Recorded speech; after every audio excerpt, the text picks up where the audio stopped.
गुबै आयदाखौ बुंनायनि आगोल आङो बे समाव नोंथांमोननिसिम साबायखर जासिनो लुबैदों। बे क'क्राझार जिल्ला दुलाराय बर' फरायसा आफादा खुंगा 52थि थान्दै जख'न्थाइखौ सानथालनि हाबाफारिजों जोबोद मोनसे ओंथि गोनाङै गोबां बिदि सावरायनां आयदाफोरखौ लानानै सावरायनायनि गेजेरजों जोङो खुंफुंलांनो हाबाय। दा बेनि थाखाय बे हाबाफारिजोंनो सोमोन्दो लानानै नोंथांमोननिसिम आङो बर'नि गासै खौरां बिजों बायदिसिमबो साबायखर जासिदों आरो दिनै आंबो लोब्बा लानानै आं नोंथांमोननिसिम गाहाम हामलायनायखौ जासिबाय।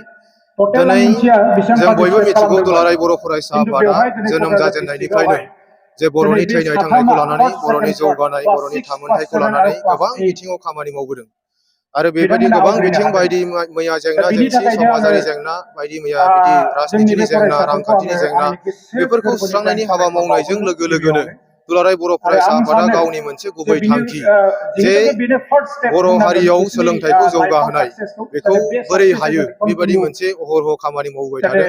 जायखिजाया थासारिजों जोङो जोंनि समाजाव जोंनि हारियाव सोलोंथाइखौ जौगाहोनांगोन। जोंनि जेनाखि सोलोंथाइ मोनै फरायसाफोरखौ जोङो गासैखौबो सोलोंथाइ मोनहोनांगोन। मानोना सोलोंथाइनि अनगायै बे मुलुगाव दिनै थांनानै थानांगौआ बेयो गोरलै बाथ्रा नङा। दा बेनिखायनो गोबां बेबायदि आदब खायदा खालामनानै दुलाराय बर' फरायसा आफादा खामानि मावदों। मालाबा फरायसालियाव फोरोंगिरिफोरजों सावरायनाय, मालाबा जोंनि बिमा बिफा जोंनि सानसुमैफोरजों सावरायनाय जे सोलोंथाइखौ जों बोरै जौगाहोनो हायो। दिनै जों बयबो मिथिगौ दुलाराय बर' फरायसा आफादा 9 आरो 10 थाखोआव फरायनाय फरायसाफोरखौबो जेबायदि मोनसे कम्पिटिटिभ मोनसे जुजिनाय मोनसे सानस्रिखौ सोरजिनांगौनि थाखाय बा बर' मिडियामजों फरायनाय फरायसाफोरखौबो गुबुन मिडियामजों फरायनाय फरायसाफोरजों जुजिनो हानाय मोनसे थासारि आरो आथिखालाव जेबायदि मोनसे साख्रि बाख्रिनि इन्टारभिउफोराव जे मोनसे आदबजों जायो, जेबायदि मोनसे खान्थि सिस्टेमजों जायो, दा बेखौ नोजोर बोनानै जोंनि फरायसाफ्राबो जाहाथे बैयाव जेबो गोनो गोथो गोनां जानो गोनां जाया, बेखौ फरायसालियाव फरायनाय समनिफ्रायनो बिथांमोना मोनसे जाहाथे रोंखा राखा बा गोख्रों खालामनांगौनि थाखाय बेबायदि 9 आरो 10 थाखोआव फरायनाय फरायसाफोरखौ लानानै बेबायदि रोंगौसा सायख' आनजादखौ खुंबोदों आरो बेखौनो नोजोर होनानै जोंबो क'क्राझार जिल्ला दुलाराय बर' फरायसा आफादा थांनाय बोसोरनिफ्राय एबा देग्लाय नैथि खेबनि थाखाय जोङो बेखौ खुंनो हाबाय।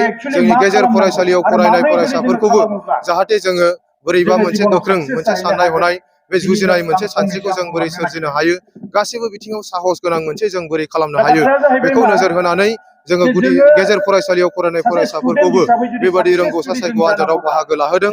मानोना दुलाराय बर' फरायसा आफादा दिनै नोजोर होदों आरो मोनसे साननानै मोनदांदों, जेनाखि जोङो खालि गोजौ थाखोआव फरायनाय फरायसाफोरखौल' मटिभेट खालामबाय थायोबा, थुलुंगाखांनाय हाबाफारि लाबाय थायोबा, बे गुदि फरायसालिनिफ्रायनो जुदि फरायसाफ्रा थिग थाक जानानै थाङाबा, खालि गोजौ फरायसालियावल' जों बेबायदि गाइड खालामनाया बारा खाब गोनां जाया बा बारा जोंनि थाखाय मुलाम्फा गोनां जाया। बेनिखायनो जोङो गुदि फरायसालियाव फरायजेननाय फरायसाफोरखौ फरायसालियाव फरायनाय फरायसाफोरखौ जोङो बेबायदि मोनसे जाहाथे गोख्रों मोनसे खालामनांगौ आरो गुदिया थिग जाब्लासो बिजौआ थिग जाहैगोन होननाय बेबायदि मोनसे बाथ्रा दङ।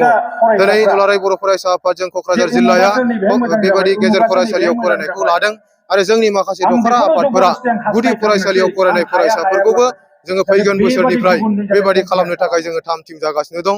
मानोना जोङो दुलाराय बर' फरायसा आफादा मोनसे नोजोरखौ सिन्था खालामबाय थादों।